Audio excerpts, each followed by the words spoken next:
Welcome to Bala cars. இப்போ நீங்கள் பார்க்க போகிற கார் பார்த்தீங்கன்னா டாடா ஏசி அப்படிங்கிற காரை பற்றி தான் பார்க்க போகிறோம். வாங்க வீடியோக்குள்ளே போகலாம். அந்த கார் பார்த்தீங்கன்னா டாடா ஏசி மாடல் பார்த்தீங்கன்னா 2018 மாடல். ஓனர் பார்த்தீங்கன்னா ஒரு ஓனர் வரும்னு இருக்காங்க. இதுக்கு இன்சூரன்ஸ்னு பார்த்துட்டிங்கன்னா 5 மாதம் இன்சூரன்ஸ் இருக்குது அப்படின்னு இருக்காங்க. எஃப்சி இல்லை.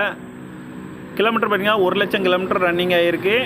இந்த காரோட ப்ரைஸ் என்ன சொல்கிறாங்கன்னா 3,50,000 சொல்கிறாங்க. ரேட்டு குறைக்க முடியும்னு சொல்லியிருக்காங்க. குறைச்சி பேசி இந்த காரை பைப்பிங்களாக சொல்லியிருக்காங்க.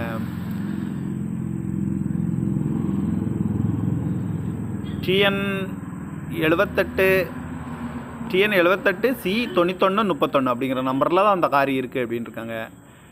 Tata AC 2018 model. ஒரு ஓனர் வரும்னு இருக்காங்க. 1,00,000 கிலோமீட்டர் தான் ரன்னிங் ஆகிருக்கு. இந்த காரோட ப்ரைஸ் என்ன சொல்கிறாங்கன்னா 3,50,000 சொல்கிறாங்க. ரேட்டு குறைக்க முடியும்னு சொல்லியிருக்காங்க. குறைச்சி பேசி இந்த காரை பைப்பிங் தான் சொல்லியிருக்காங்க. இந்த மாதிரி கார் வீடியோக்கெலாம் பாலா கார் சேனலில் சப்ஸ்கிரைப் பண்ணிச்சுக்கோங்க. தேங்க்யூ ஃபார் வாட்சிங்.